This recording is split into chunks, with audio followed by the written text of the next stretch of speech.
This episode is brought to you in part by ThreatLocker. Do zero-day exploits and supply chain attacks keep you up at night?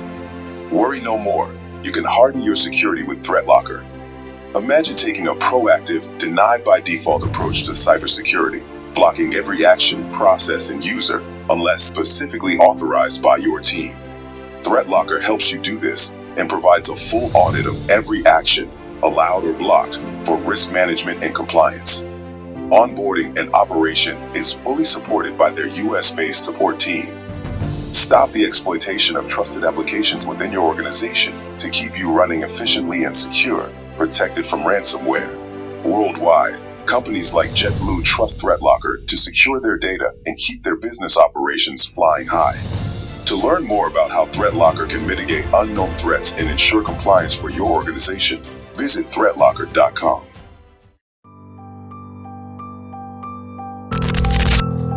Every skill you learn, every experience you endure, is building you into someone stronger, wiser, and more capable than you can imagine. The path may be hard, but it's yours, and no one can take it from you. Life isn't a straight line, and that's its beauty. Every setback, every challenge, every closed door is not the end, it's a redirection. Right now, you might feel stuck, overwhelmed, or uncertain, but let me tell you something, greatness is forged in moments just like this. You are not defined by your failures, you are defined by the way you rise from them. So don't give up. Take one step, then another. Keep believing, keep fighting, and remember, every success story starts with someone who refused to quit. That someone is you.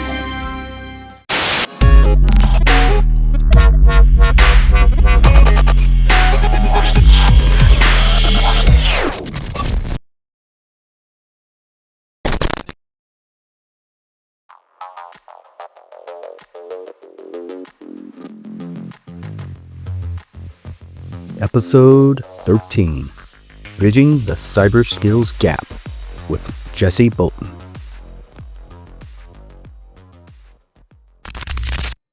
Hello and welcome to the Cyber Distortion Podcast. We are now in Season 3, Episode 13. So we're getting very close to the end of the season here. We have one more to go after tonight. And tonight is going to be very cool, because we're gonna hit on a topic that we feel is very important in our industry, and that is bridging the massive cybersecurity skills gap. We realize that's a huge problem. We've got a massive issue in our industry, and there are stats out there to prove it. We're going to get into some of that tonight, and we feel we have the perfect guest with us tonight to walk us through this discussion and educate us on what the real world says out there. So, we're going to talk about attracting employees into this profession. I'm in a position where I'm actually going to be looking for a new employee very soon, and we're going to have to address that. So I'm going to have this challenge. So Jessie, hopefully you'll be able to give me some education on how to find the right people out there and how to, where to look. So, the other cool thing about tonight is our guest is somebody that we met at our very first live event that Jason and I had done last year, the Lone Star Cyber Circus, which is coming up again here in December. And Jessie is going to be on a panel that evening to talk about some of this stuff. So that's going to be really cool. Maybe we'll get to talk about a little bit of that later. But Jason, why don't you welcome Jessie and let's jump into it. Absolutely. So here's the thing, right? Which is what is so great about this being our last episode is the fact that we're trying to close it out with this final give back of information that our audience can take and say, I can do something with that now. Now, given all the other stuff we've talked about throughout the year, I can take all that stuff and I can take what we're going to talk about tonight and I can actually put an action plan together to figure out either how I could get into the industry, how I can find useful people that can serve the industry better, because we all know that there is a deficit of employees to work roles in this industry. So I'm excited about this, and I'm excited about the fact that we're bringing Jessie on, but let me tell you a little bit about her. So Jessie Bolton is the founder and CEO of Bolt Resources. and is a recognized leader in the cybersecurity industry. Now, as Kevin talked about earlier, Jessie's firm has been pivotal in addressing the cyber gap. That is what she does. And in aiding employees in attracting and retaining professionals in an increasingly competitive market and deficient market, I would say. Jessie Bolton founded her company, Bolt Resources, LLC, in October of 2018 and currently serves as the CEO. She holds the position of Vice President at North Texas ISSA since January of 2022. And in 2023, Jessie became a global talent partner at ISC Squared. So through Bolt Resources, her active participation in North Texas ISSA, and the Global Alliance with ISC Square, 1 million certified in cyber program, she leads and nurtures the development of the cyber workforce. And that is what we all need today to be successful. So I want to welcome you on, Jessie. Thank you for joining us. And why don't you tell our audience a little more about yourself? Thank y'all so much for having me. That was a great introduction, by the way. That's very nice. Sometimes I forget I'm so involved. It's kind of what I live and breathe every day. So I'm Jessie Bolton, and yes, I'm the founder and CEO of Bolt Resources. But much more than that, I'm very involved in the cybersecurity community. I'm an advocate for the cybersecurity workforce first and foremost. And what does that really mean? It means that as the CEO or the founder of Bolt Resources, I need to go backwards to introduce myself now. I started as a tech recruiter and said, there's so many things wrong with these processes and what's going on. And we're not putting the candidate first and humanizing the process. And so I thought, why not start my own deal? Lots went into that. And Bolt is all about humanizing processes. It's very human-centric. We put the workforce first, and that takes a lot of time to understand the candidate. So Bolt Resources, that's first, my heart, and then serving the community. And so that's really, if I want to be known for cybersecurity and the people, and here I am. Absolutely. Well, and you definitely are, Jessie. First off, I also want to say thank you for making time for this, because this was not easy to get you scheduled. we had to juggle a few things and jump through some hoops, because you are, when you say involved in the community, that's an understatement. Because there is rarely a night when you're not doing some meeting, some event, some get together, some networking opportunity, DHA, ISSA, or any of the conferences that you're involved in. It keeps you extremely, extremely busy on top of Bolt. So I know this was hard for you to do. So thank you for that. And we appreciate you taking the time for it, and especially appreciate the fact that you're going to be part of the Cyber Circus too. Yes, we I'm can't really wait looking for that. forward to that. This is podcasting. Talking about it all the time. It's fun for me, and I'm very, very thankful for the invitation. So thank you.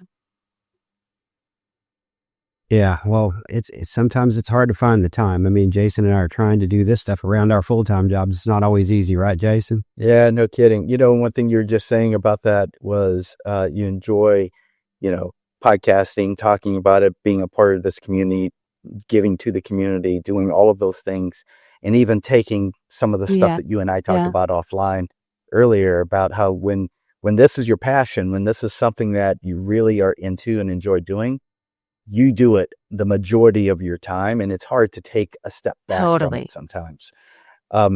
We've heard that same thing, as you were saying, that reminded me. We've heard that same thing from many of our guests, because this venue, this position we're in right now, where we're talking about something that we're all passionate about and enjoy doing, we will find that it is very hard for us to slow ourselves down even to cut it short, because there's so much to talk about. And when we have this opportunity of community to talk about these things with like-minded individuals, we tend to want to enjoy it, right? And talk about it. And we go really long and have a good time and enjoy what we're doing. So I wanted to just put that out there because I want people to know this is an industry that goes far beyond just doing the work. There's a passion around what you're I'm doing. glad you mentioned that, because it is the baseline. It's the lifeline. Everything it has to come from passion and purpose. And that's, I know y'all were talking about, once you're cut off, but whenever I get in a flow and it's like the endorphin release, and I don't care about time. I lose track of time. So like just talking about it now, I'm ready to go. Engine's running. It's hilarious you say that. Jason and I started this. We said, you know what? Let's try to keep all our podcasts at this length, right? And we had a magic number in our head when we started. That quickly grew to 15 minutes more. And we're like, well, we can keep it there and that'll be okay. And then it grew to 15 minutes more. Now we're at an hour, right? And we're like, we got to keep these things shorter than an hour. And we finally got to the point where some of these conversations would go so organically off in so many different directions. And we're like, what are you going to cut out? And we're like, we're not cutting that up. We're not cutting that. We're not. So ultimately what we ended up with is a lot of our episodes get close to 2 hours now. And it's because we're having so much fun. And we're like, you know what? Screw it. I mean, that's the whole thing. The beauty in a podcast is you can take it in bite-sized pieces. So you can listen to part of it now and part later or whatever. I'm all for it. Yeah. Well, let's get into this. I mean, this skills gap thing, obviously it's a real problem. I was reading an article, Jessie, from Dark Reading, and it was an article from September of this year. And the gist of this article was basically saying that the problem is now so recognized as a severe issue that it's prompting action, even from our White House. And it came on the heels of this report from a company called CyberSecurity back in June of this year. And they're saying that there's a huge talent shortage. 225,000 workers are needed just to fill the shortage that we have right now. That's today. And this problem is getting exponentially worse, faster than it's getting better. So I want to throw this back at you. And I want to ask you, what are you seeing in the real world? And is this problem as big as that, or is it even worse? What are you thinking? There's a lot there. So bear with me here. So where do I begin? So there's CyberSec.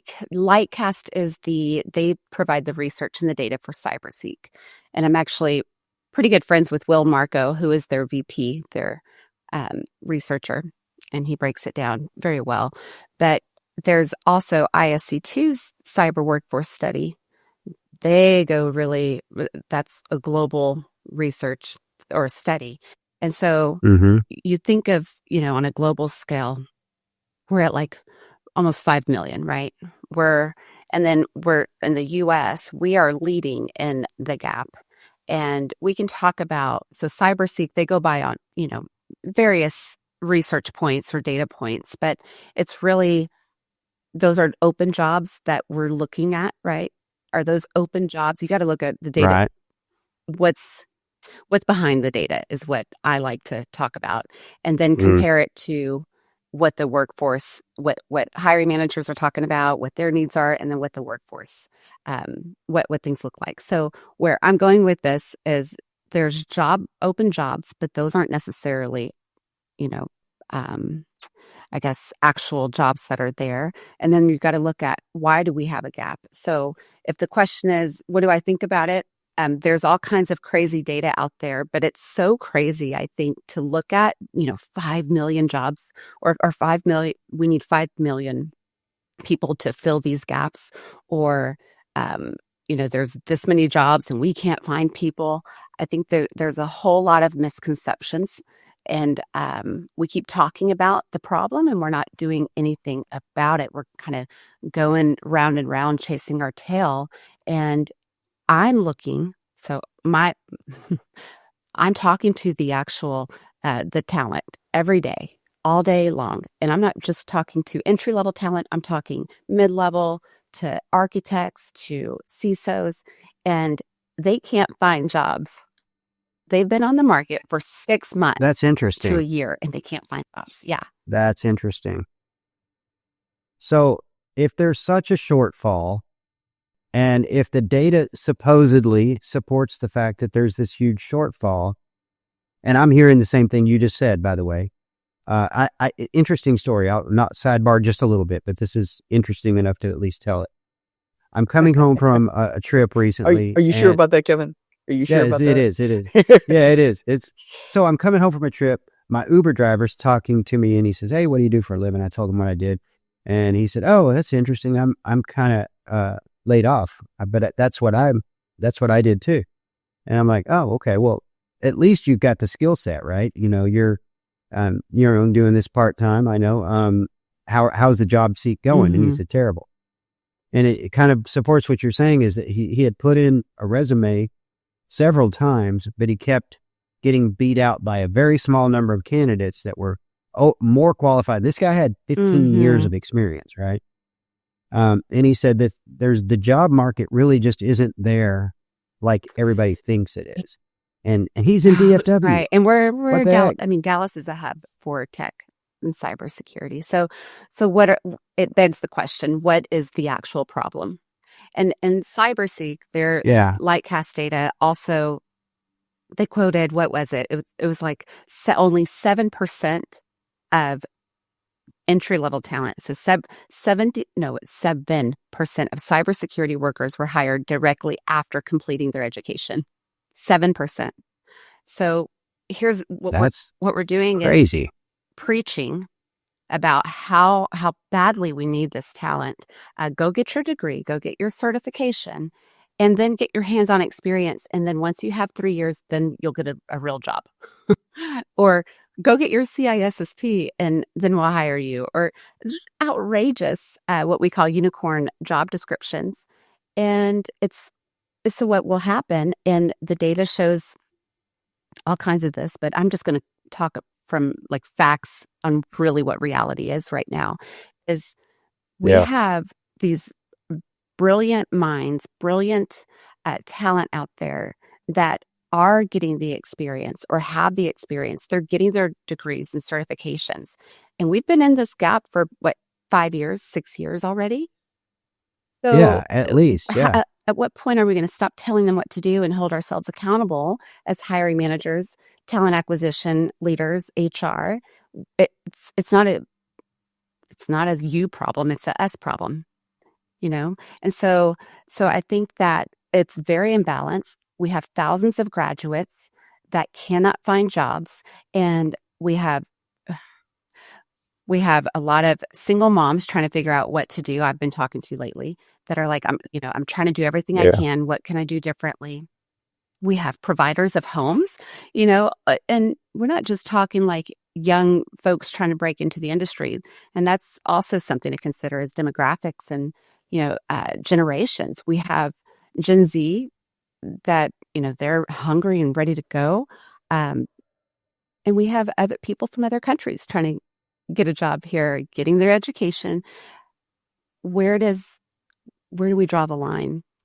And at what point do excuses become irrelevant? Like, okay, budget cuts. Okay, we don't have time to train. Okay, well, we're going to have to get over that. Yeah. So here's a question. As I was listening to you guys talk about this challenge and knowing in the workforce what I've seen, and then I've spent a lot of time also talking to college students who are trying to break in and get their feet wet into the industry. It makes me wonder a couple of things. One, are the expectations within the workforce, which I think I heard you talk a little bit about, are those expectations set so too high?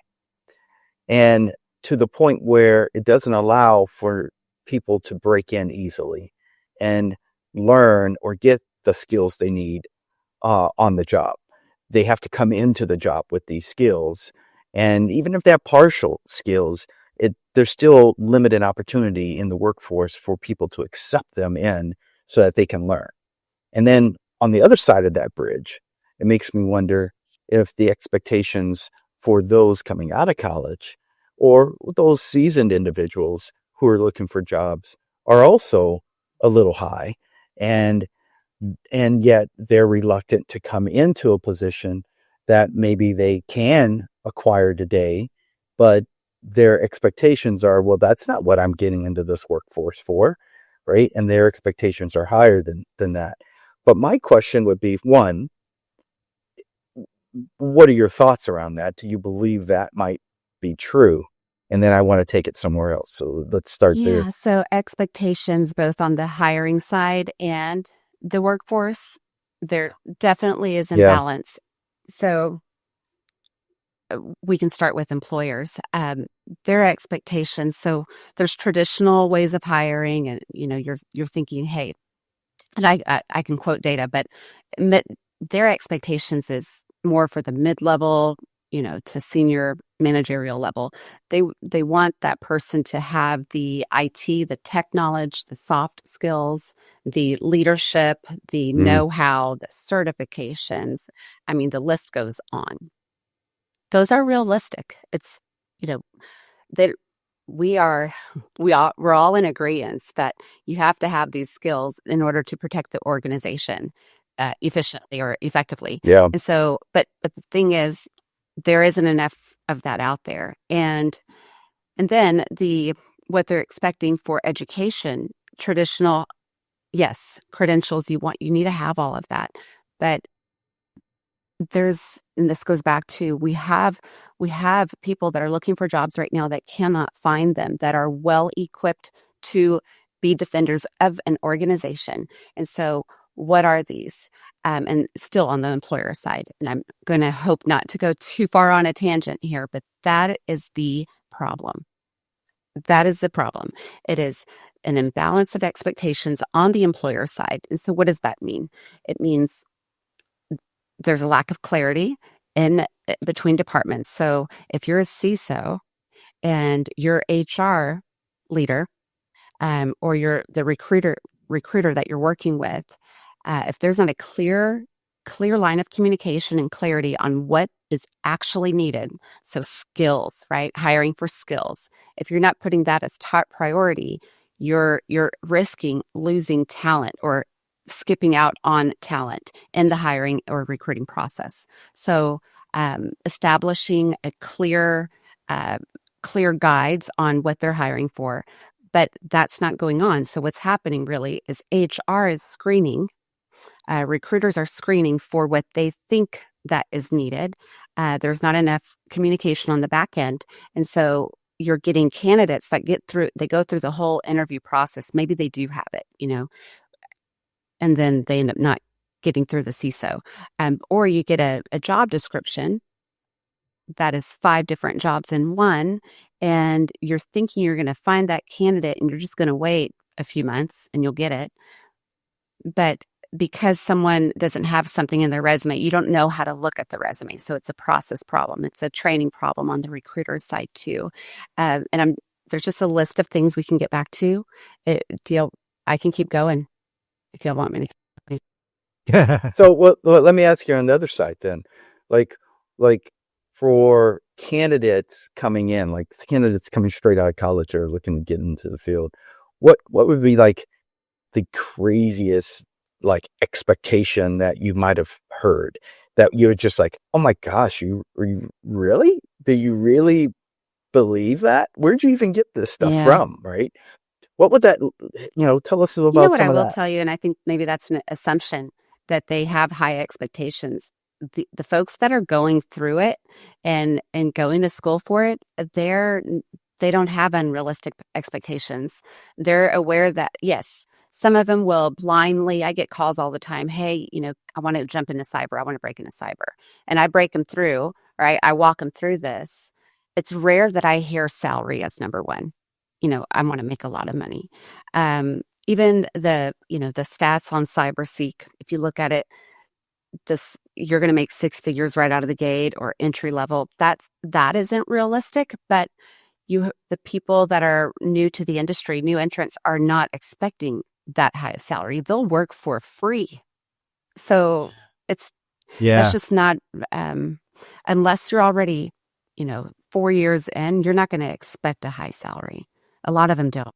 So that right there, I just.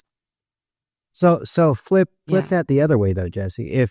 If the problem is not on the incoming talent having too high of expectations, the hiring companies, are they looking for more than what's reasonably expected for someone that's entering, either entering the field, or is it that they're expecting to get some superstar that's been out there 15 years, just happened to be in an unfortunate layoff situation, and there's not enough of that to fill the gaps they're looking for. So that's another separate There's issue. a lot of issues there, but yes, they are. So there's the employer that wants the ideal, but willing to settle for less.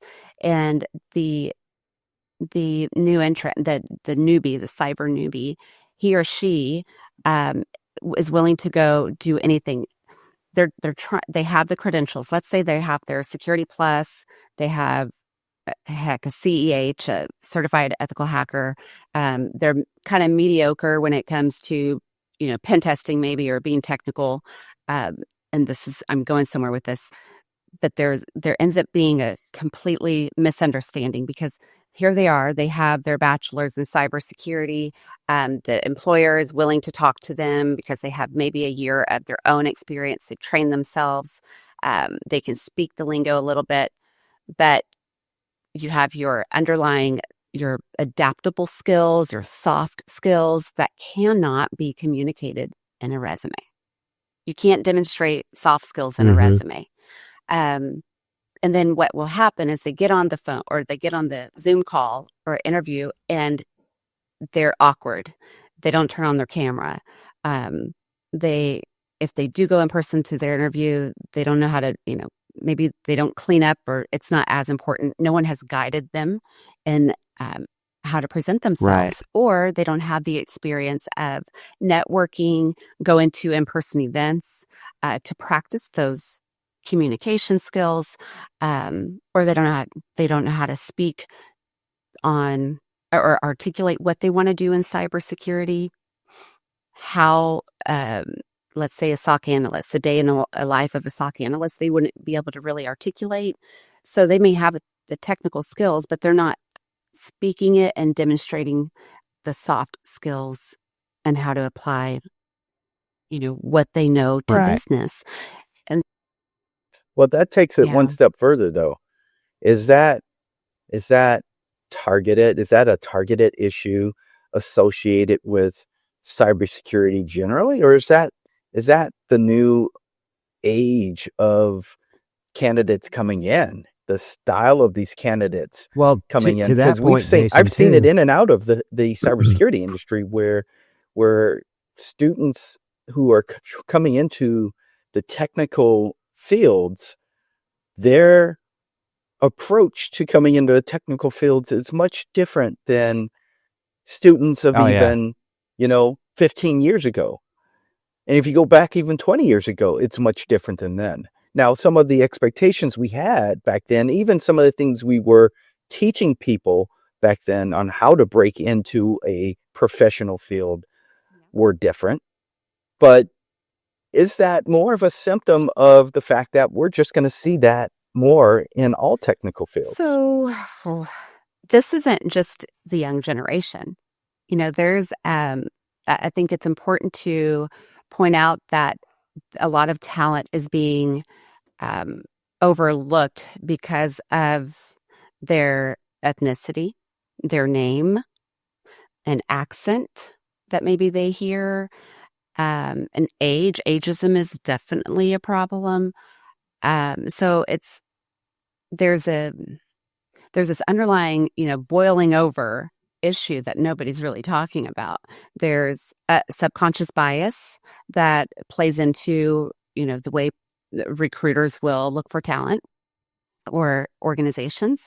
And so I think that, and then, there's that, but there's also something called neurodiversity, which the neurodivergent workforce, a lot of technical professionals or cybersecurity professionals, no matter how old or, what race or whatever they are, they communicate differently. Maybe they're introverted. Maybe they're ADHD. I know I am.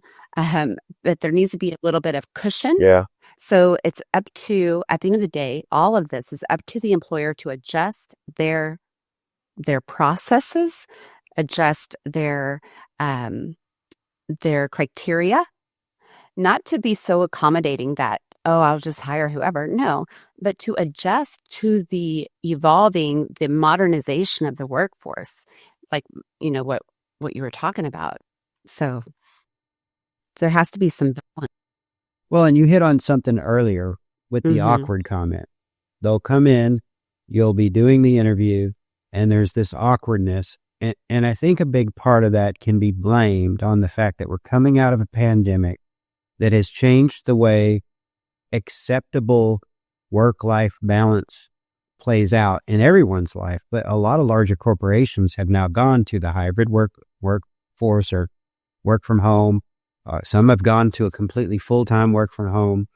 Are you seeing that a lot of the people just graduating that haven't been out in the corporate world yet have these expectations that I'm not going to accept anything unless it's full-time work from home because I don't want to ever have my camera on. I don't ever want to deal with people. I just want to do my job. Is that a problem as well, or what's going on there?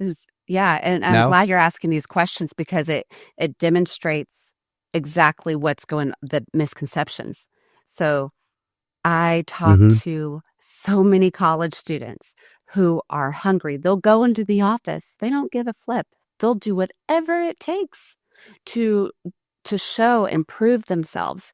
And if anything, yes, the younger generation, especially during COVID, it really locked them in during a pivotal time where they needed that social interaction. Right. And we are in a mental health crisis across our nation and the globe, really.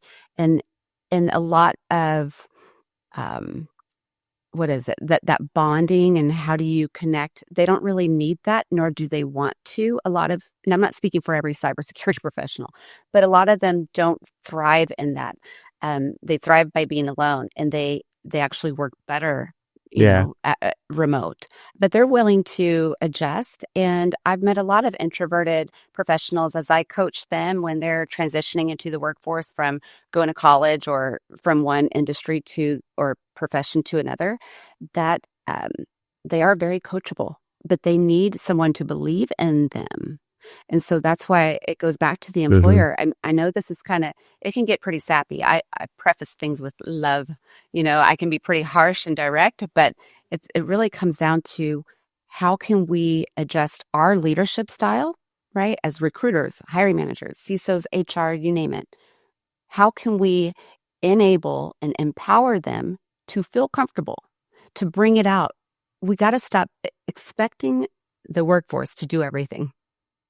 We have to pick up. So if they're uncomfortable and they don't know how, well, guide them. Why do you have to keep a straight face when you're interviewing them? We all intimidating. Yeah. Why?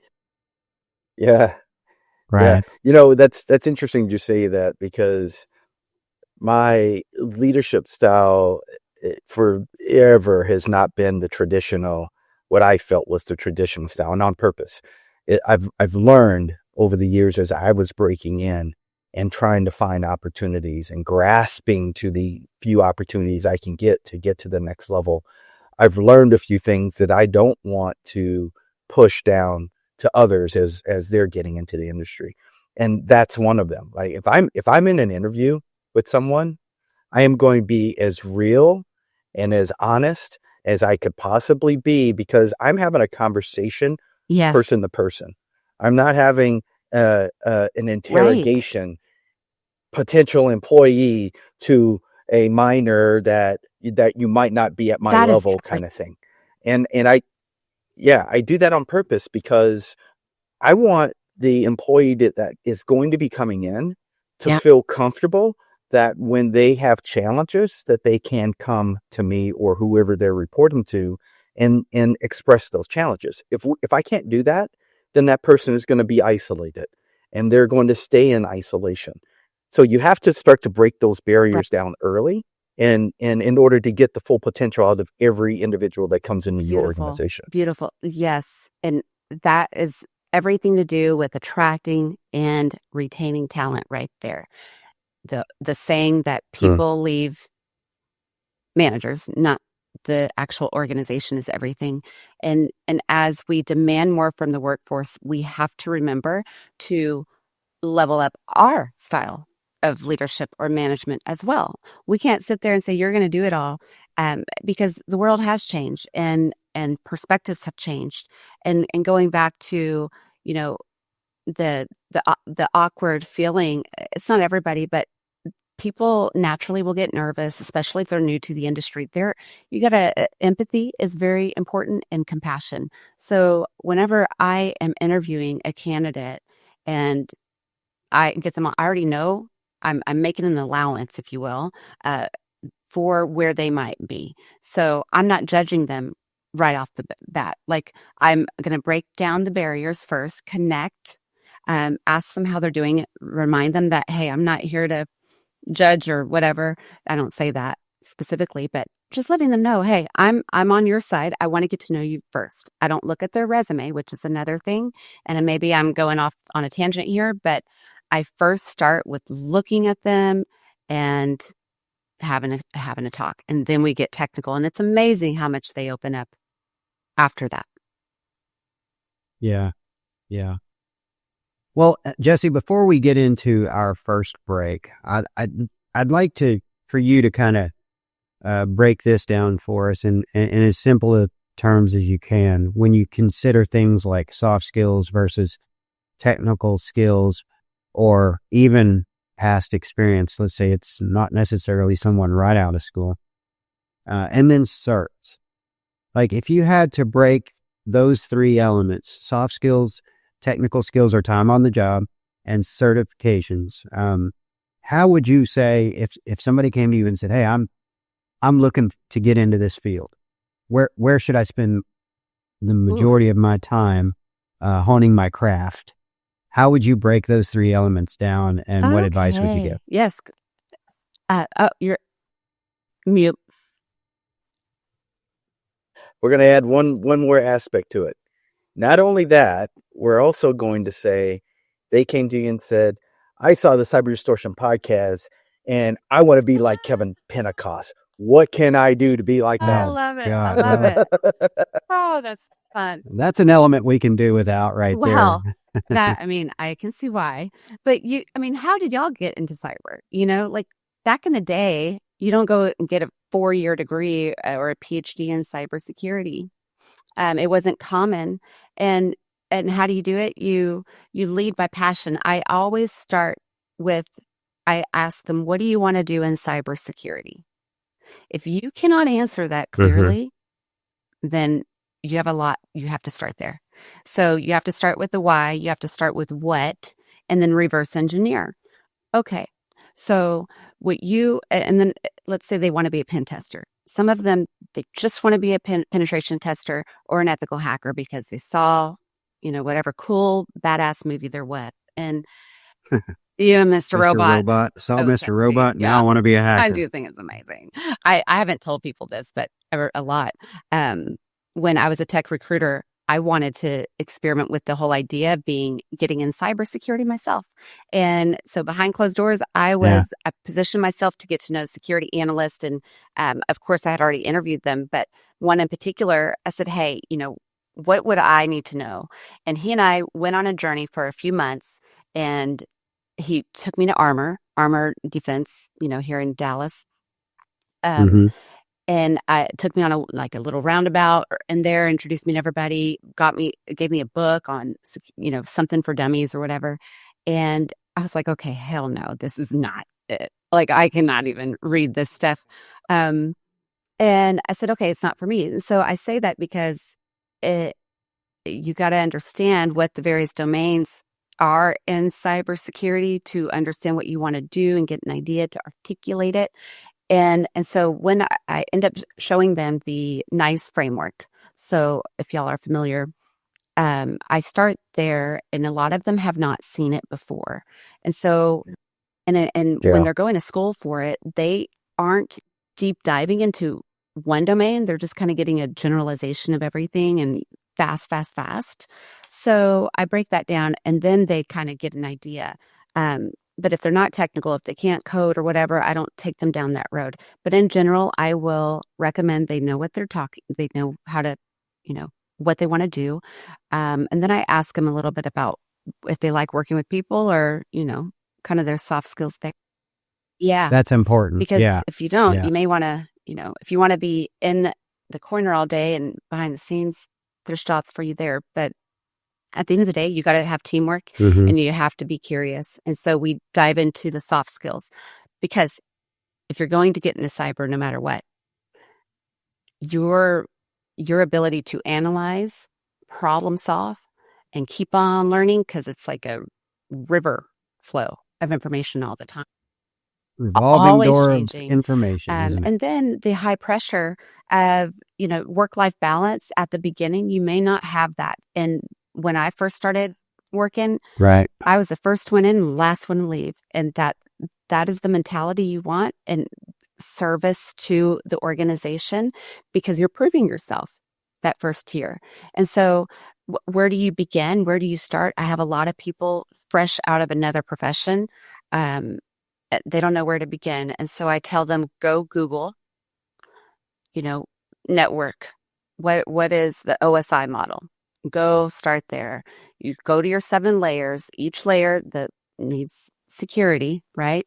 And then you go into the categories of various roles.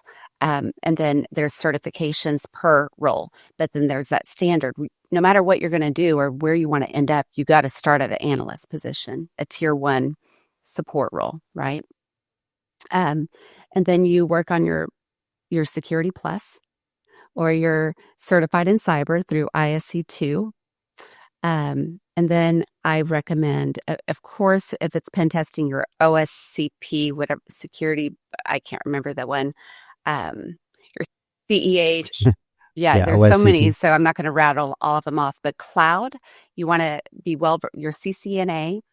If you're not there yet, your Network Plus, and then AWS or Azure. So get familiar with the cloud, and I that's the baseline. And I actually tell them, be careful not to stack all your certifications, because that is not what's going to get you the job. And if I have time here, I'm still going to, there's more. I do warn them that it's a full-time job getting into cyber. You're going to do certifications, but you're also going to a networking event. You're going to be going to at least monthly, or ideally once a week. And I give them a list of podcasts to listen to. I give them a list of, Data Breach Today, go to ISMG, go to Cloud Security Alliance, go to ISSA 2, read the white papers and the reports. You want to live it and breathe it. When I taught myself cybersecurity during COVID and said, Bolt Resources is going to be the creme de la creme of, cybersecurity staffing, I taught myself cyber by attending webinars all the time. I got to know. Yeah. And hell still yeah, do. I do. Now it's AI. Every So week. yeah, Yeah. it's a combination. It's a little bit of everything. And we can talk about hands-on experience later.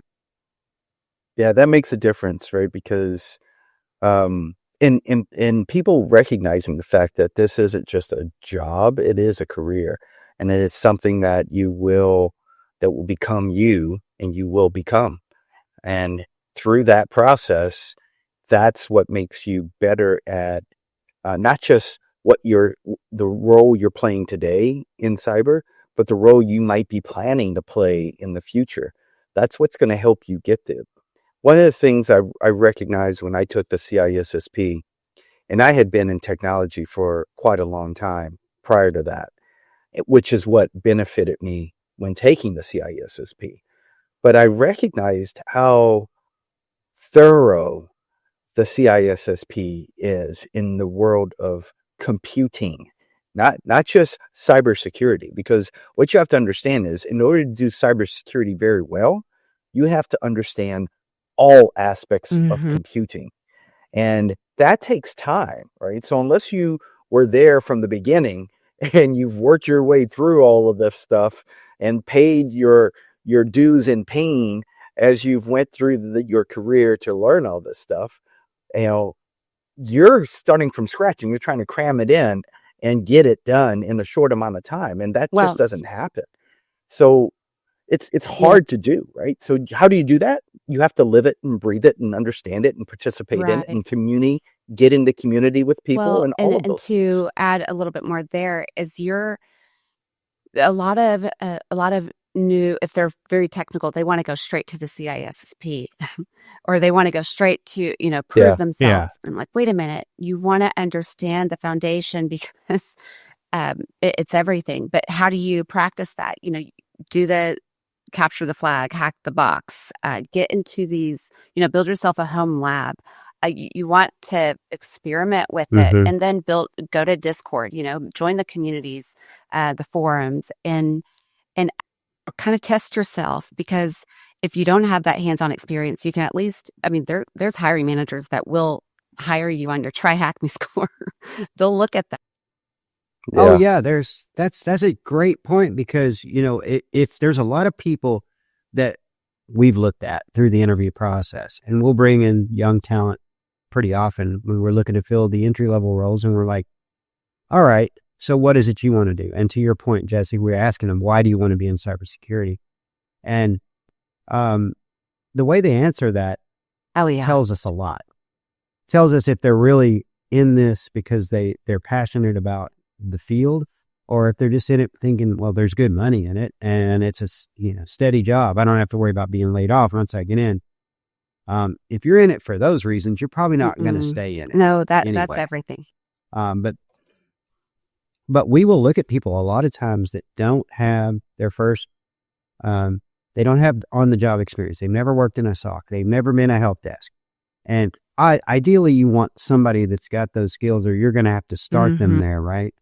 But even to your point, if they don't have those skills, but they haven't gone out and set up a home lab, or if they haven't gone out to these websites like Hack the Box and started that training regimen on their own to show that initiative and that drive and that passion and that, you know what, I'm going to do whatever it takes to get this job. And if that's what it takes and I'm not getting paid for doing it, I'd rather be doing that than at home playing Call of Duty, because that's going to get my career started. We see that. Hiring managers see and that's exactly what I encourage them to do. And technically, I will, and maybe y'all can tell me if I'm wrong here, but if they want to get into cyber, I will tell them you want to be familiar with all of the domains. But jack of all trades is out. You want to be able to deep dive into at least one or two of those and to be able to speak it. And additionally, the risk management framework, the RMF, and the CSF. If you aren't familiar with that and you can't speak to it as it relates to your role and business, you may have trouble during your interview. Yeah, absolutely. I agree with that. The other one I would add to that is the legal aspect and policies that either are global or all the GRC stuff that have an understanding of it. You won't ever really fully know it in detail, but if you know the foundations of why these things are in place, it will help you when answering questions in life and on certifications on what the right path is, because the basis for this is all the same, right? It's about protecting the people, protecting the business, protecting the data associated with those individuals, all of that stuff. And so you want to make sure you're focusing around that from what does GRC actually have to tell you? Well, and I have recently found, I've talked to pen testers who also are doing GRC stuff. I'm like, okay, that's a really interesting combo. I mean, they know it, they're talking about it, so good. All right. Yeah, that's good. That's good. Well, and to the younger folks, real quick on this before we go to break, younger folks that are looking for a job in cyber specifically, but you go out there and you look at the company name and you figure out, okay, I'm going to submit my resume. This looks like something that I could handle. They submit the resume. Your job's not over just because your resume is submitted. Do research on that company. Figure out what they're all about. Figure out what regulations they might be having to deal with. That way, when you get in there on that interview, you can ask questions that make it appear as though you've done your research about them. They're going to be impressed by that. So let's get into that on the yeah. next segment, Kevin, because that's where we're going. Yeah, Preach. that's important. So let's take a break and let's come back and dive deeper into that in the next segment. Sounds good. The cybersecurity industry is grappling with a significant workforce shortage, with some lesser-known yet impactful statistics highlighting the depth of this challenge. As of 2023, the global cybersecurity workforce reached a record 5.5 million professionals. However, there remains a shortfall of nearly 4 million professionals needed to meet the current demand, marking a 12.6% increase in the workforce gap compared to the previous year. The talent shortage is most pronounced among mid-level roles requiring 2 to 10 years of experience, with only 77% of the necessary supply available to meet employer demand. In contrast, entry-level positions have a surplus of 12% relative to demand, indicating a bottleneck in advancing professionals to more experienced roles. Industries such as entertainment, construction, and automotive have been particularly affected with and of organizations respectively experiencing cybersecurity-related layoffs. This disproportionate impact exacerbates vulnerabilities in sectors that are increasingly reliant on digital infrastructure. Welcome back, everyone. And we are in a very passionate and exciting conversation around the field of cybersecurity with Jessie Bolton. And we're learning a lot about what employers are being challenged with and the changes that need to be made in the industry in order to get more people in the workforce, and as well as what our candidates coming into the workforce really could and should expect as they're trying to get themselves established. But let's go deeper into this a little bit. You know, Kevin, what is it I like to say? The only thing that Flies up between those teeth is knowledge. Yeah. So we're going to get into some knowledge. And what would this be if we didn't, right? And one of the things I wanted to dive a little bit deeper into was the interview process. You know, we have the expert on this show with us to talk about how do you prepare for the interview process. And you have people like us who are interviewing people, you know, Kevin and myself, that can talk about, like, what do we look for? And what are some of the things that excite us when candidates come online? And really the impetus of all of this is how we can give you more information to be successful when you're going into that interview. We talked a little bit about it in the last segment. Let's dive a little bit deeper into it now. And so, Jessie, what would you say would be your top four things that a person should really focus their attention around when they are approaching the interview? Okay. So I do have a question. So are we talking about those who are new to the field, entry level? Or are we talking the senior folks? Well, let's make it hard. Let's talk about the ones new to the field. Yeah, I think that's important. That's good. Okay, Yeah, just making sure. Well, yeah, because there's thousands of them out there right now. So I would start with doing your research. So what's going on right now as candidates apply for jobs, they're one-click applying. They're click, click, click, click. They don't, they'll just get a call from a recruiter or, HR. And there's no way to kind of prepare. They're just kind of winging it. But I would encourage that anything, if they're scheduled for a first-time screening call, you want to start right there, because I also tell them that you are always being interviewed, even if you're going to a network event. No matter where you're going, you are representing yourself, your brand, and it also starts with online. So before the interview, know that the recruiter is most likely going to look at your LinkedIn. They're going to do a little soft search on who you are. I know I dig a little deeper. I'm looking for, on LinkedIn, I go straight to the bottom. Okay, credentials, fine, great. But I also go straight to their summary and their featured section.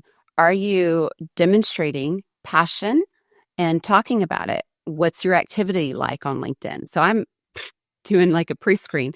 But I would tell them to focus on their LinkedIn, make sure that that's ready before they apply, do the research on the company, and be able to speak, have questions asked, or be able to ask questions about the opportunity overall.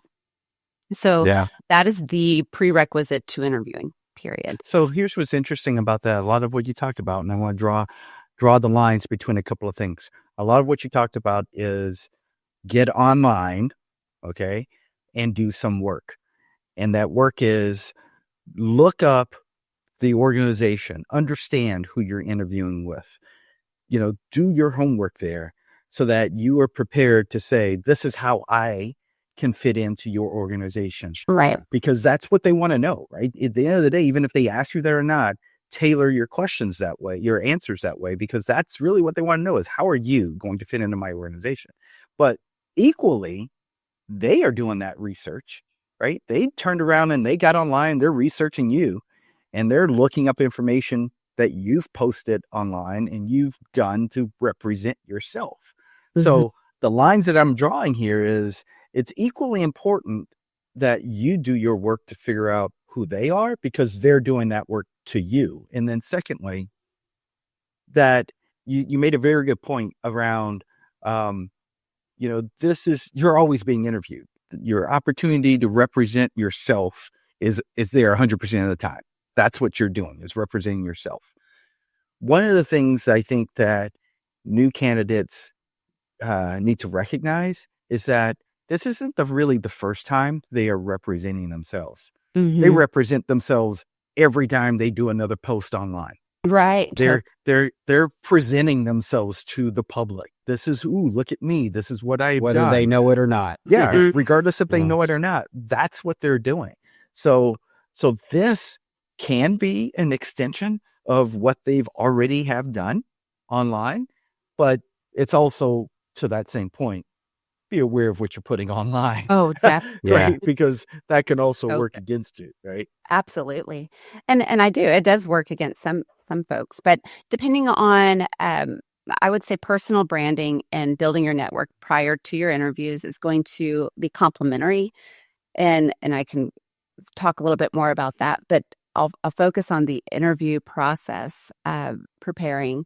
And, everyone that stood out to me, and more often than not, I do speak with a lot of people that are new to the industry that have their A game. They show up, they put on they turn on their camera, they're looking at me, they're not, distracted. They can speak to their resume without reading their resume. They're kind of maybe not as strong in some areas that I might be talking about. If it's a job description, I'm explaining it to them. They have follow-up. So like their top 3. So I always tell them, have your 3 go-tos.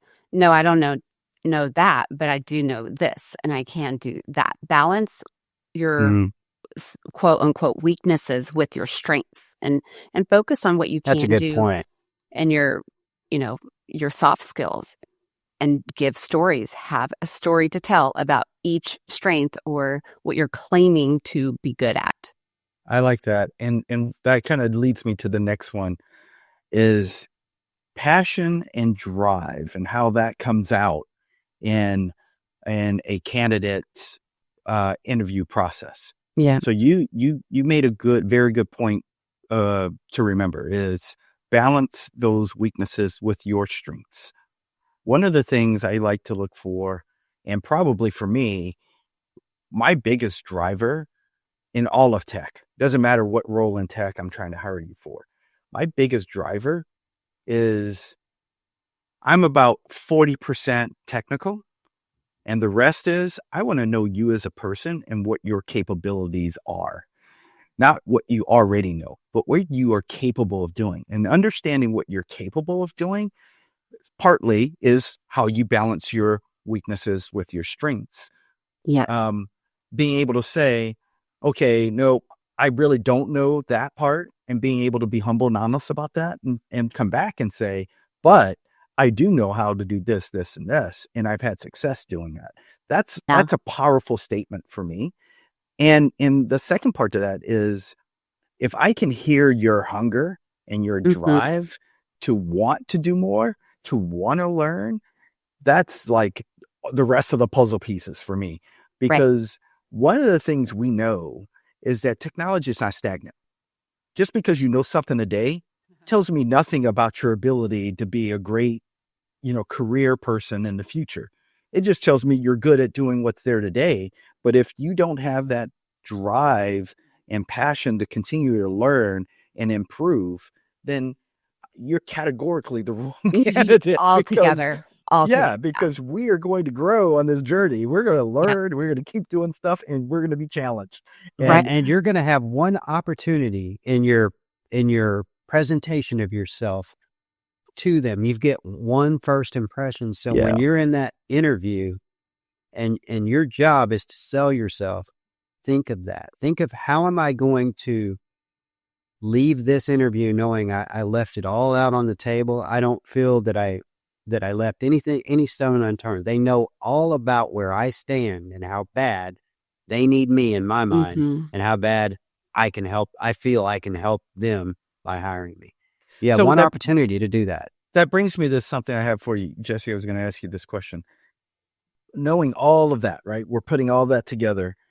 When you were talking earlier, it hit me, and this question hit me, and I'm like, okay, I'm a candidate, and I've contacted you, and we're sitting down on our first call, and I'm a new candidate. I don't have any experience in the career, or very little. And we're sitting down on a call. When candidates meet with you, how often are they immediately intimidated by you when you're in this conversation? And I say that because the second part of the question is why I'm trying to get to is then when you recognize that, how do you manage that with them so that they're not feeling intimidated and they can move forward? Because even with us, right? Candidate meets with us, and even if they did their homework, I could tell you what, boy, if they did their homework on Kevin and I, and they looked at all the stuff that we've done, it could be pretty intimidating. And I don't mean that braggingly. I mean that, like, as a person coming in and you're looking at all of this stuff, you can get intimidated by the individuals you're talking to. How can you help them prepare for that better? And that's where I'm going with it. Yeah. Well, I think those are really good points because it's relatable for your listeners and who are struggling with that. And I think that's all of us. We're human. And so we're going to kind of feel like, nervous about talking to someone who's well established or credentialed and seasoned. But we got to remember the more confident we are with ourselves, right? And this is for the candidate, the more we can display that and demonstrate that. A lot of interviewing is all about liking the other person. I mean, it's underlying, like we want to like the people. And I think that as a candidate, remembering that the person hiring you, it probably just interviewing you is dealing with a heck of a lot. They're human. They make mistakes. They need you. And I mean, that's kind of a confidence builder there. But okay, the hiring manager or myself, I think it requires us to take a humble approach to who we are. And if we want to hire the right people, then we got to have that compassion, empathy, and ability to take off our hat, and get comfortable and kind of have a conversation. We're sitting with them. And so I'm really goofy. I smile a lot. I'm not there with a straight face, and that alone, I let them know it's okay to smile. It's okay. In fact, I encourage it, but you don't want to laugh, your whole way through or anything. But just starting with something chill or relatable, something that an icebreaker, if you will, and let them know, hey, no, don't, all the fancy stuff you might see, it's not all that fancy. So you know what my icebreaker is? Gary, you know what it is? I can't wait for this.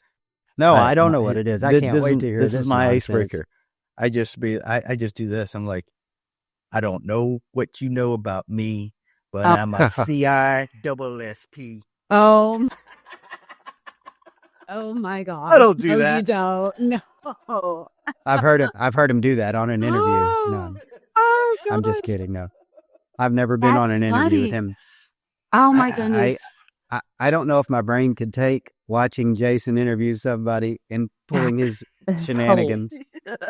That's 'Cause hilarious. I could already seriously, though. imagine. No, but let's get back to you're absolutely right, Kevin. So back to what you just said. Absolutely. I'm having fun in an interview, and I'm not having fun to put someone down. I'm having fun to lift them up, to help them be a part of what we're doing. Yeah. Right. I've been in It's interviews important. before, and typically if I'm in an interview, just because of the role that I'm in, I'm not always the primary interviewer. I'm listening, and I have someone else interviewing. But as we do this, I am just goofy. I'm not goofy as hell, but I am. I'm reading the person, right? And I'm reading Yeah. their tension, and I'm really trying to break it up and trying to get them to relax. And Yeah.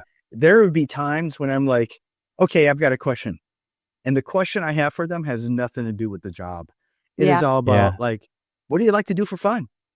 Right. And they're like, And they're afraid to answer that. yeah. Yeah. They And then are. I start telling them what I do for fun. And they're like, really? Yeah. Really? You do all of that? Yeah, I do. That's what I like to do for fun. Now tell me what you like to do. And you're a And- Saints fan? Yeah. Yeah. I think I'm so glad y'all asked that. And I'm sure it's comforting or, reassuring for those who are going through interviews. And I think it's important for us as the interviewer to look for signs of, the body language, the tension, because a lot just they're so freaking nervous they don't know. But the more prepared you are as the interviewee, the more this is going to go more easily. The more confident you are, the more research you've already done. And then it's really a matter of being yourself. But again, I think there's a lot of hiring managers or recruiters who aren't aware, either self-aware or their EQ isn't as high as others. And you got to read the room. You got to be able to sense, what, and then guide them along the way. Yeah. It's funny because I've also been equally on the other side. I'll have a candidate that will come in that is super cocky, believes they know a whole lot more Oh yeah, there's than a what lot they of those. really know. And they start trying to put things out there. Let me And tell I'm like, you. come on, man. I've already given you some opportunities and you're not reading my signs. So I'm just going to That's squash you and we're going to be done. That's And it. I go on something so deep and get them caught. And they're like, I'm like, that's what I thought. Okay, we're done. Right. Yeah. So it Yeah. goes both ways. The both ways. And I think that's important to bring up too. I can sit there and be the sweetest, but if you're going to, arrogance has no room. This is not, no, it's not going to go well. We have plenty of that on the higher levels and you'll face that, but Oh yeah. there is no room to be the smartest person in the room. You gotta cut that out, and I'll cut it out really quick. Absolutely. This industry is not made for that because as Jason talked earlier, technology is moving so quickly and we're all having to relearn new things all the time. If you think you know it all, you're mistaken and drastically mistaken. Mm-hmm. And none of us know it all. None of us ever will know it all. None of us can know it all. And the minute you realize that, you're in a much better position. You're human. Yeah. And I think going back to the interview thing though, when I interviewed somebody one time and I asked them kind of one of those icebreaker questions, Jason, and it stuck in my head the way they answered it. And I thought it was kind of funny. And I went back at the 1 year review and I said, hey, while I got you here, do you remember how you answered this question in your interview when we hired you? And they said, oh my God, hell no. I was so freaking nervous. I don't remember anything about that day. And so it's so funny that the things that we think, are going to stick to them may not stick at all, but they stick with us. Yeah. And so that whole thing about selling yourself, be confident and everything, if you can just do that, that goes a long way, because in the way they answered some of those questions, it stuck with me, even if they were too nervous to remember it. Yeah, absolutely. I want to extend this conversation about interviews because on the hiring side, and one of the reasons why we have a gap right now is because of, it starts with the applicant process, right? The application process, the candidate experience. That is very, very important. And to meet people and hiring managers like you guys and to hear that y'all understand it is it's reassuring, but it's also something that we really have to guide other employers to do more of, because they're people, and I'm big on loving humans, and especially in a world of AI and innovation, like freaking moving so fast, we have to slow down and treat people like people and not a transaction, and realize they have their own stuff they're going through. Nor do we don't want to baby them either. There is a balance there, but I just think it's good. And I was going to say something else, but I forgot. So. Yeah. Well, I want to shift gears a bit here and talk about a couple of things that we can kind of merge together.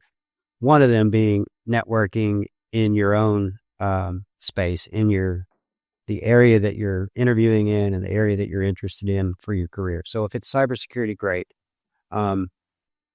How much do you put value in the networking and collaboration aspect? And I think I already know your answer. But the second piece of that same question is around industry-related conferences. And let's stick with cybersecurity still. What are the must-attend conferences that you would say, if you go nowhere else this year, just because you're interested in this field, you've got to go to X, Y, and Z, for example? So let's start with the networking question and then merge into conferences, in your opinion. So networking events or the importance of networking? Both. Let's just say networking events where you're going to possibly even become a member and attend on a regular monthly frequency. Yeah. You think of things like ISSA or DHA if you're more on the hacker side. Mm-hmm. But those types of things, as well as conferences that you feel they should attend. So there's a ton. So ISSA, of course, they have various chapters. So depending on wherever you are, I will say Dallas we are blessed to have such an amazing cybersecurity community that is very, very, very involved. Lots of leaders at every level, practitioners. ISSA, they have forums, mainly online. WiCyS is excellent. They have various groups or chapters. I know we have one over here. And then you can go to meetup.com and, put in cybersecurity and see what comes up. There's new networking events popping up more often than not these days. And then you can go to your online webinars. I would strongly suggest you doing. Every huge organization, international organization, ISSA2, you can sign up for their newsletter or webinars and you get, sign up for them and try to attend one, because a lot of these workshops or webinars, you can look at their attendee list and go connect. That's how I grew my network at first. And get over that shyness when, I don't know who they are. You can't grow your network if you're not, if you don't have those commonalities and you're not reaching out. You got to learn to A lot of them offer CPEs.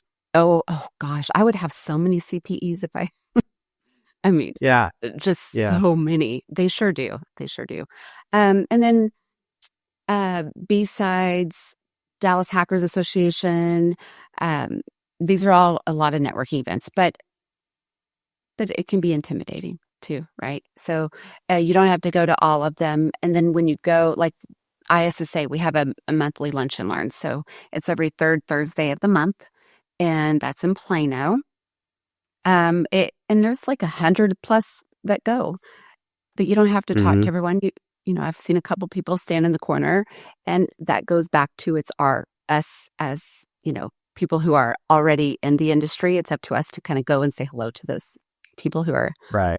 We have the newbies. Mm-hmm, yeah. the newbies. That's what I like so much about like community events, like the one we're having, Lone Star Cyber Circus, is because it's an opportunity for people to come together and just meet other people in the community that are have the same interests, same field, same career paths, that maybe have had challenges, maybe are new to getting into it and want to know more. And it's that networking opportunity to continue to build your network and bring you to the next level, or go to the next thing, or have someone to attend with you to the next Right. event. Yeah.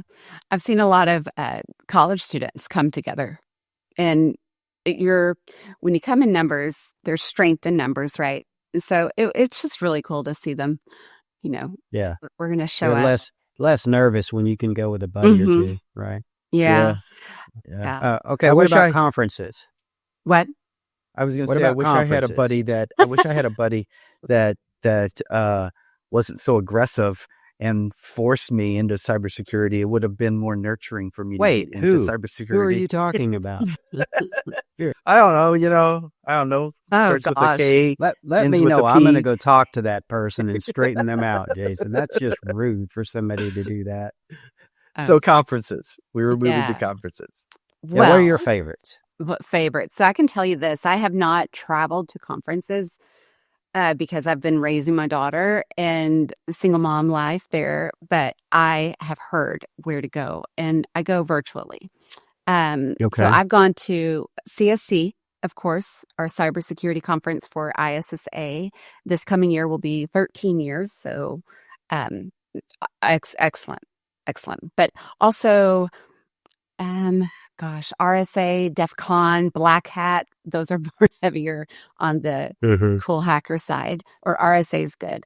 But those are the main ones that come to mind. WiCyS for women in cybersecurity. We haven't gone down that road, but I think that's very, very good for women to feel comfortable breaking into the industry, but also for women who are listening or new entrants and cyber newbies. I think it's important to mix it up. Throw yourself into, go to the cyber conference. I don't care how big it is, and sit right there at the front table. Just do it.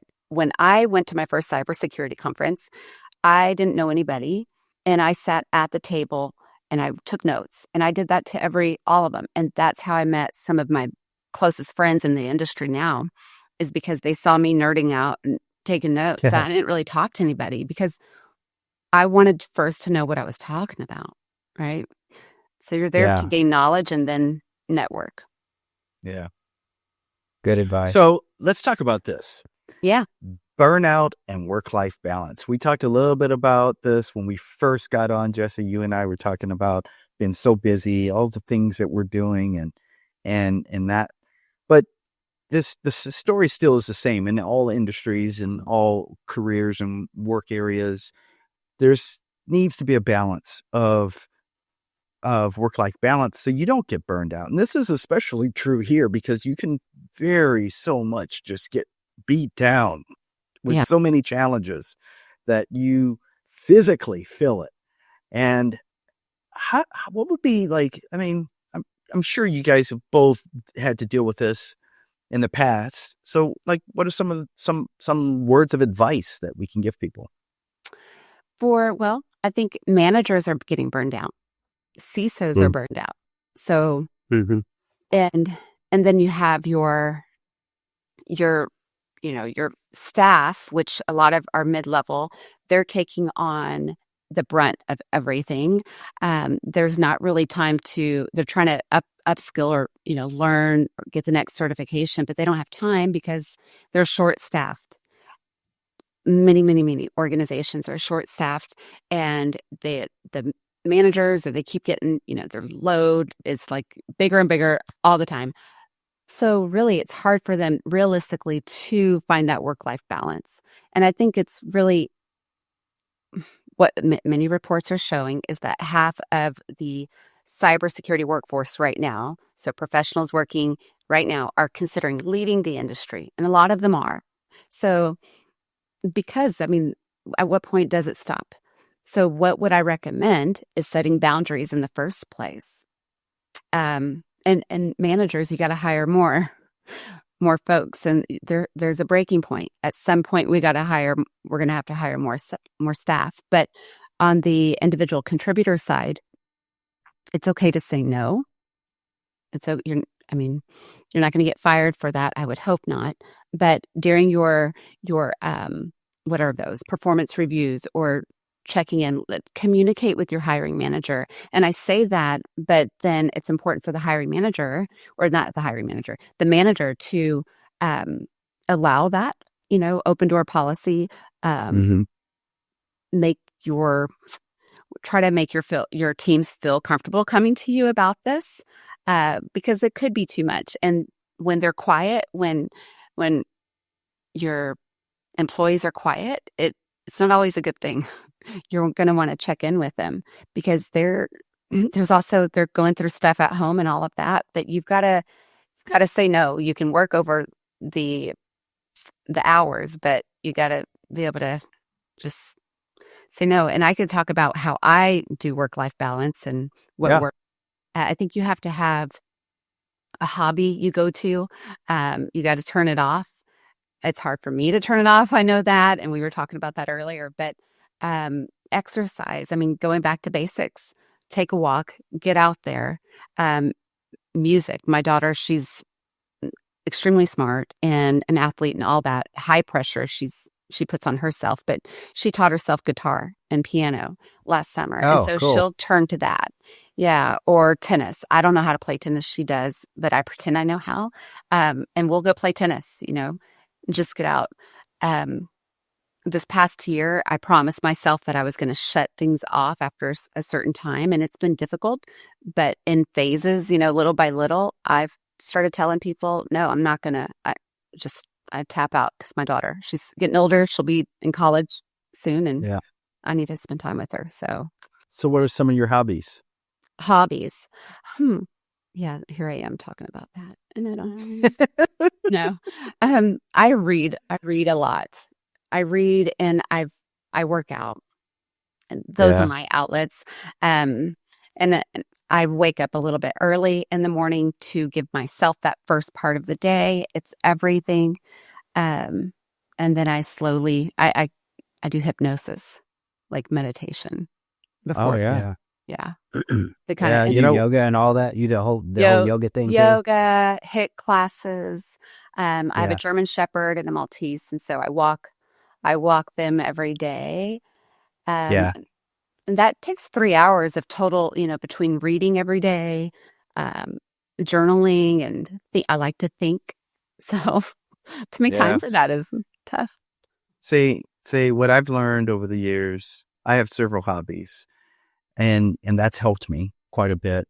One of the ones I enjoy the most is I'm a hunter, so I'll get out and hunt. And what I enjoy the most about it is most of hunting for me is solitude, peace, and quiet, and just immersing yourself into that part of the world away from everything else. And what I found so enlightening in those moments is I can quiet the noise or the voices of Kevin Pentecost in my head, because he's so demanding. Yeah, I'm the demanding one, huh? Nice. That's so good. But I think I knew somewhere there was going to be a joke about me in that, Jessie. Yeah. I knew it. I was just waiting for it. Peace and quiet. You got to be able to turn it off. And I think so. I leave my phone a lot. It's going off all day, and I think we all get kind of numb to alerts. So especially you guys. So I have to turn it off, and I listen to podcasts, or I listen to music like classical or jazz or whatever, or I just go for the walk and hear the birds. And it sounds silly, but it's everything. Yeah, At no, it reset. is. Well, and even when you're in the office, just getting up away from your desk, even if it's just a walk to the other side of the office, just to get out of your seat, move around, get your mind free, break the cycle of monotony of the alerts and the constant emails and the issues and the phone calls and everything. That it's not going to stop while you're there, but if you get up and walk away from it, you can make it stop at least for a brief minute and reset. Yeah, that's huge. Well, and just so y'all, I'm sure you guys already know this, but part of what's very important to the employee, your teams, are the ability is to like have that wiggle room to walk away and not have it be held against them. Right. That relationship with their manager is everything. And I would say it's top 3, the culture, the work culture. A lot of people are working in toxic environments right now and want to leave. And and if they're skilled and they're your top performers, let me tell you, the stats are showing it. And I'm going to throw out a number that I just saw. 76% are considering leaving their employer. Yeah. By the way, It's not surprising, actually. Lack of growth opportunity or learning, burnout. They don't have any time to learn, no work-life balance, and no communication with their employer. Well, there you have it. Yeah. So that's warm a and good one fuzzy. to end. Yeah, that's a good one to end this segment on. Let's take another quick break and we'll come back and wrap this up.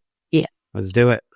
These statistics underscore the multifaceted nature of the cybersecurity workforce shortage, emphasizing the need for targeted strategies to develop and retain talent across various experience levels, sectors, and regions.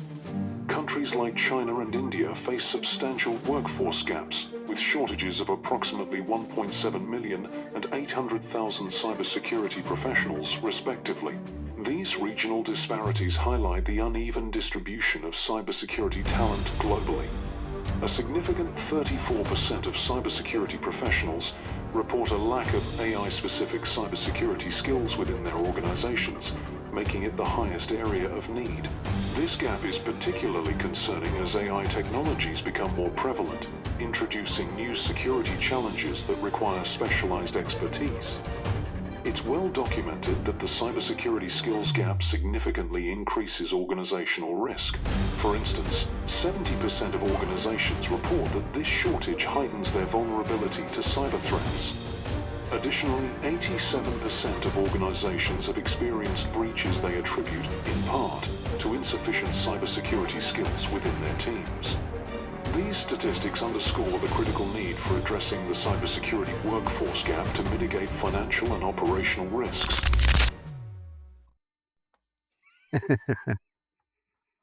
Jason, first off, when we're coming back from break, you need to keep your mouth shut because people don't need to know that these shenanigans are going on. I was priming you. Welcome back, everybody. We're back from our break. And before we get into a fun segment here, a little game we have, Jessie, I wanted to give you an opportunity to let the listeners know how they can reach out to you or find you online if they want to interact with you or learn more how you might be able to help them break into cyber as a career, all that good stuff, or maybe even work with Bolt. So where can they find you online? So I would say go LinkedIn, Jessie Bolton. I will gladly connect with you, whether you're already working, you're job searching, or you're trying to break into the industry. I'm happy to talk with you.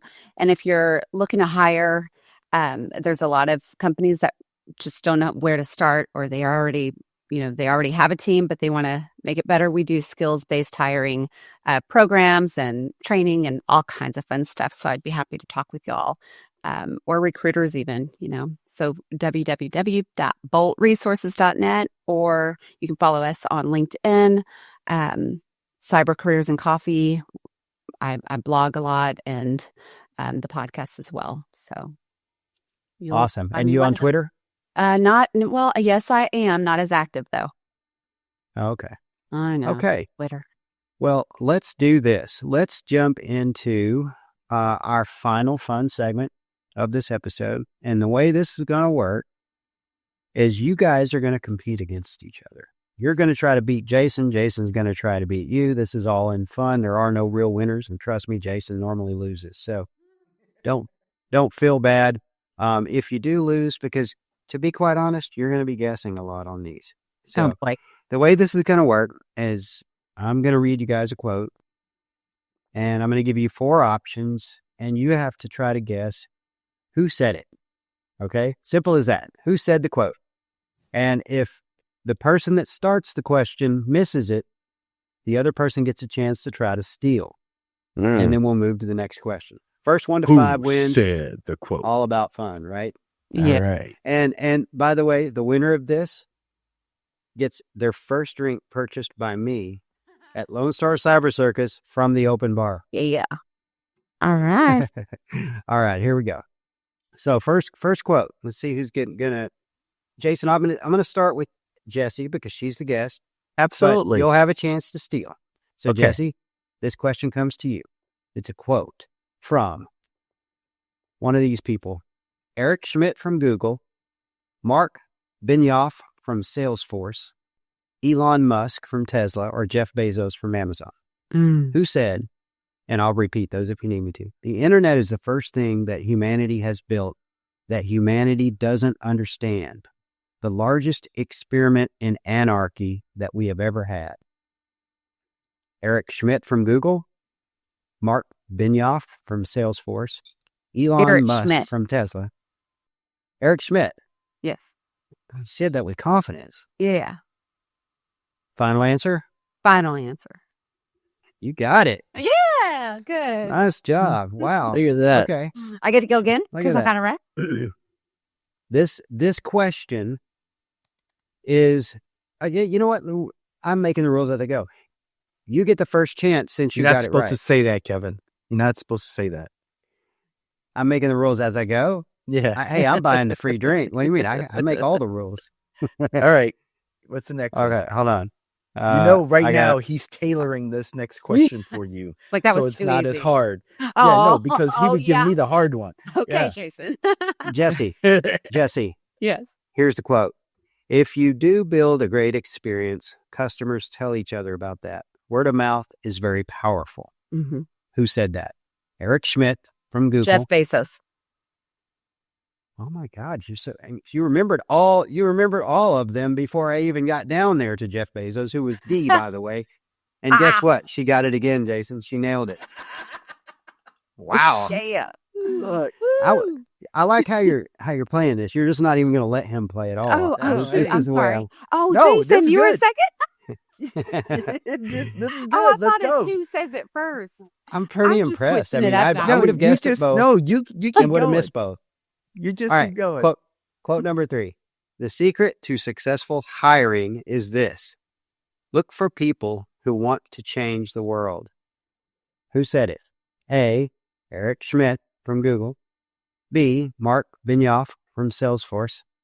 C, Elon Musk from Tesla. Or D, Jeff Bezos from Amazon.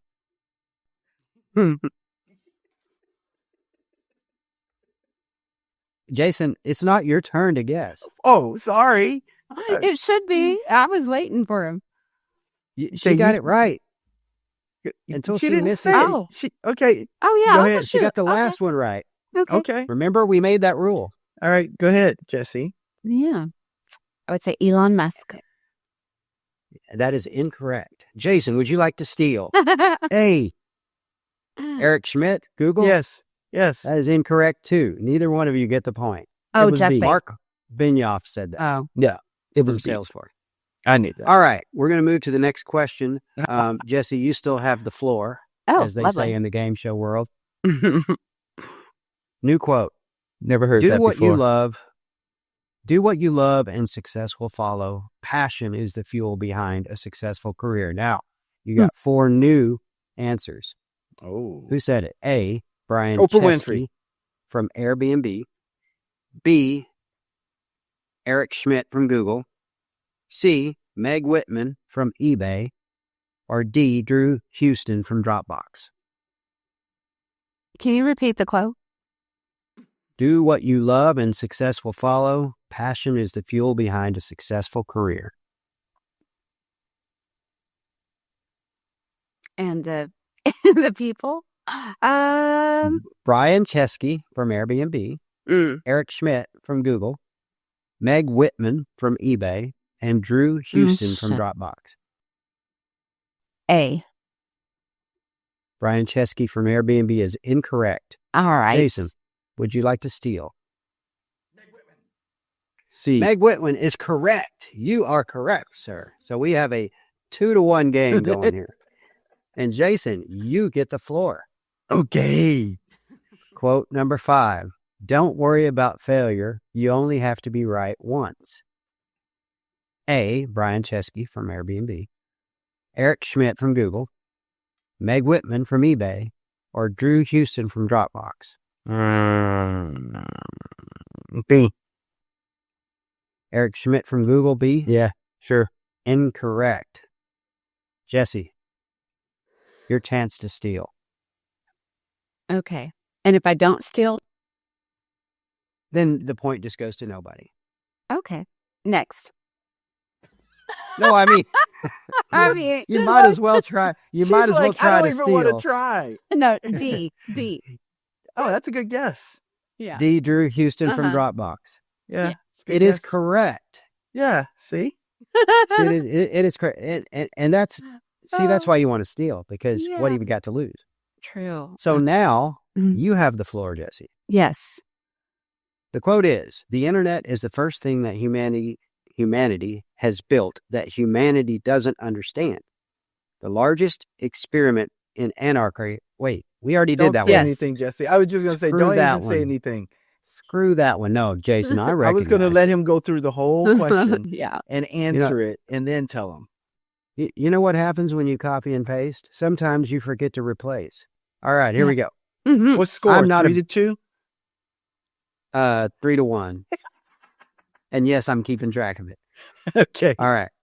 Number 7, quote, I'm not a businessman. I'm a business man. A, Who? Elon Musk. B, Richard Branson from Virgin Airlines. C, Warren Buffett, billionaire mogul. Or D, Jay-Z, the entertainer. Is it my turn? Who got the last point? I think I Jesse did. got the last point. Jesse's got the floor. Go ahead, Jesse. I'm not a businessman, right? I'm not a businessman. I'm a businessman. That's not the same thing you just said. I know. It's all in the comma placement. Yes. I'm a business, comma, man. Get it? No.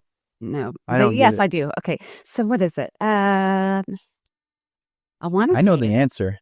Oh, okay. I can't wait to hear that.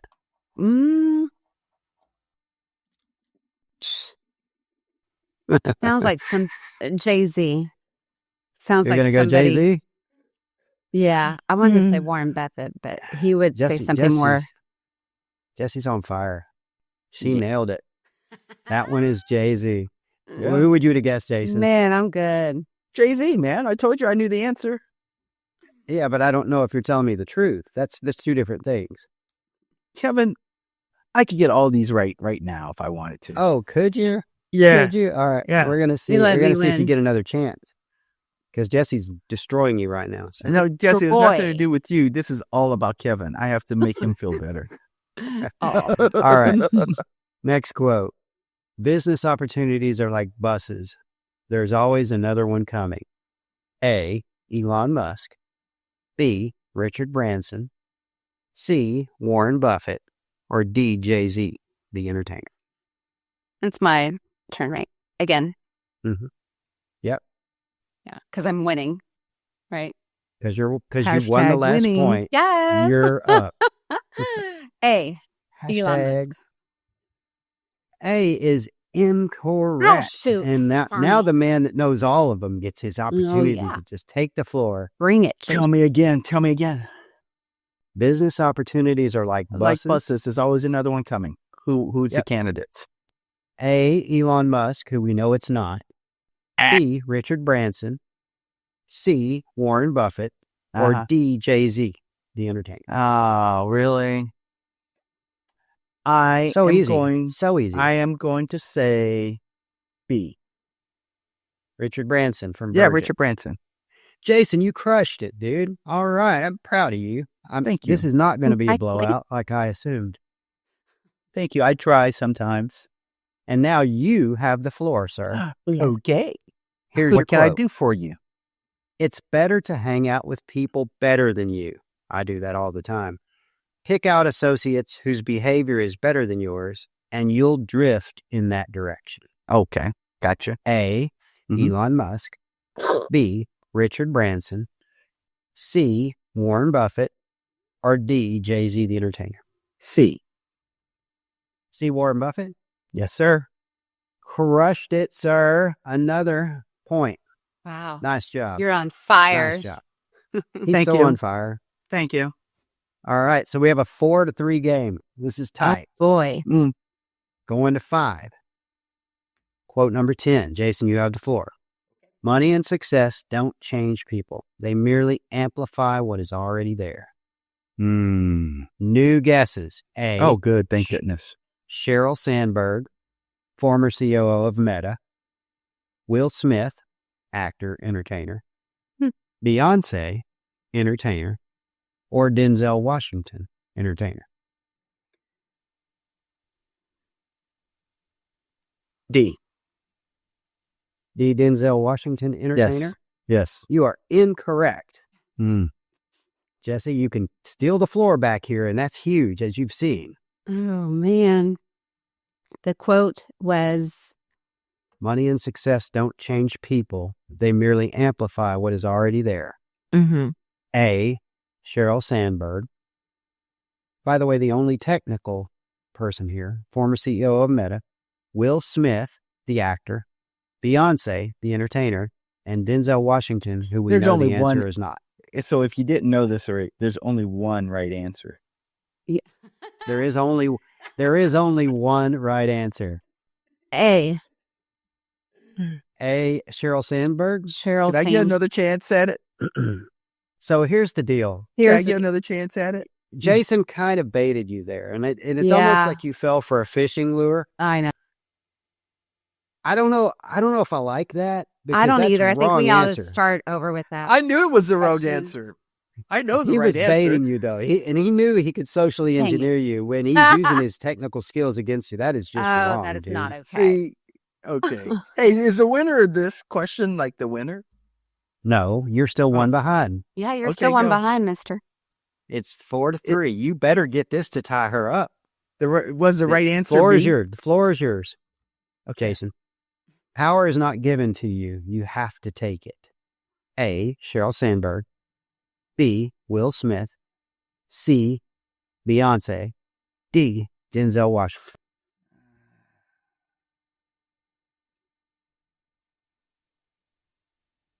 It's hard when it can be any of them, isn't it? Kevin, Tick-tock, there's only one right tick-tock. answer. There is only one right answer. And I'm going to go with C. C, Beyonce. Yeah, Beyonce. Jason, you just earned a point, sir. Ah, We have a wow. tie game. And We have a tie game down to the game point right here. okay. Didn't I tell you, Kevin, I told you, I can answer all of these. You didn't expect you were going to have to hear smack talking too, did you, Jesse? Oh, no, All right. I can handle it. Next quote. Yes, sir. Don't aspire to make a living. Aspire to make a difference. Oh, I like that A, one. Sheryl Sandberg. Oh, B, see- Will Smith. oh, boy. C, Beyonce. D, Denzel Washington. Oh, man, that's a hard one.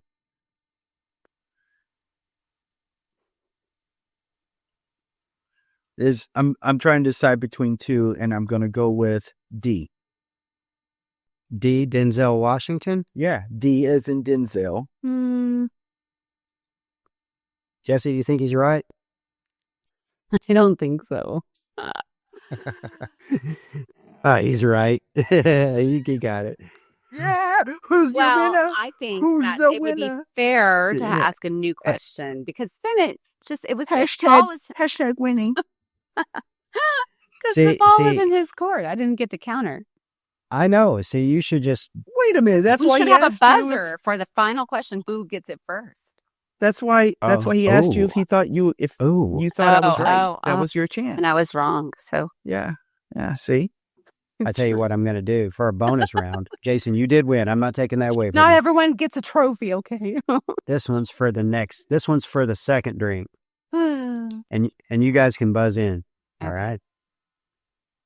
It's funny because I know you're both going to just say buzz as soon as you can because you know what if you got to. All right, here we go. Failure is not the opposite of success. It's part of success. Jesse Bolton. A, Tim. Oh. No, it wasn't. What? There might be new No, that was people. my quote. It is. And It they is new stole people. it And from me. plus, I don't think she was wrong though. Tim Cook from Apple. B. J.K. Rowling, the author. C. Mark Zuckerberg, Facebook. D. Ariana Huffington, founder of Huffington and Thrive Global. A. A is incorrect. I know. You don't know. You don't know anything. Oh, man. All So, right. Jesse, steal this point. You have the remaining guesses are Tim Cook from Apple, J.K. Rowling, the author. No. And No. who did Gosh, you Kevin, guess? I guessed. Who'd you guess? I guessed D. You told me I was wrong. Am I wrong? What? I did. You guessed what? D. How do you know this? How do you know if it's wrong or right? He said Are I you- was wrong. I did say you were wrong because you did. Did he guess D? Yes, that's what I guessed. gonna go back. Rewind. We're gonna go back in the tape. We're gonna throw a red challenge flag here. See, I'm right. I'm right. All right. And you don't want to give it to me. I honestly thought you missed it. It is D. I don't. Okay, it is. Yeah, so Jason Thank gets you. 2 drinks. But All here's right. the good 2 news, drinks. Jesse. You didn't lose No. because it's an open bar. Always winning. Always winning. So you There's win always too. a lesson. Oh well. That Okay. was Now fun. that you're winning too, I guess I can tell you I lied. Everyone's gonna know I said A the first time, and I just outsmarted you again. Oh, see? Rewind. Yeah. I'm going to go back. That's When we what I edit thought, this, I'm too. going to definitely That's check good. that. And see, I know. folks, this is why it's important to know physical security and psychology if you're getting into cyber. So you There can you go. play. That's Watch a good out. lesson. Watch Yeah. out for these social engineers like Jason That's right. Papillon. That is right. They'll take full Yeah. advantage. Well, guys, look, that was a lot of fun. Great. This has Yeah. been fun. I really enjoyed having these conversations shit. and just joking with you guys and having a good time, learning, sharing, helping people get better at what they're doing, and maybe even get started. And so, Jesse, I want to thank you for joining us on this show. And as always, it's fun to talk shop and get into the details and hear from the experts and help give them a few nuggets that maybe our audience can use and get them to the next level. I appreciate it being on here. It's been fun. Y'all are more fun than I thought. Oh, well, thank Y'all are you. great. Yeah, No, we this don't has been good. we don't look very fun when you just No, y'all stare at do. us from Y'all a were last distance. time. But The cyber yeah, circus. sometimes I we're mean, okay. I look forward to seeing y'all in December, right? Yeah, Yep. just like 3 weeks, right? Good. Yeah. Yeah. So we'll see you there, and looking forward to it. Everybody try to make it out there if you're in the DFW area. It's going to be a blast. Yes. And I'm probably not supposed to tell you this, but we have some amazing raffle prizes to give away that night too. Mhm. So be there for that. Open bar too. Open bar, yeah, that's another good reason. And Killer And Fun learn Podcast something. Talk. Yeah, and learn Jesse's something. on the panel. It'll be awesome. Yeah. Yep. All right. Well, thank Cheers, y'all. everyone. Until next time. See you guys. Take care. I'm Ashley. I'm an artificially generated avatar with the ability to manipulate your mind via the power of my intelligence botnets. Let me prove it to you. You're about to click on that subscribe button, and then you'll click on the notification bell so you don't miss when Kevin and Jason drop future episodes of the Cyber Distortion Podcast. So, go ahead. That's right. Slide your mouse over slowly and gracefully. There you go. Now click. See, that wasn't so bad now, was it? I'd like to thank you for listening to today's amazing podcast episode on YouTube or your favorite audio streaming platform, and don't forget to tell your friends. Oh, and remain diligent, my cyber friends. The world is a very scary place.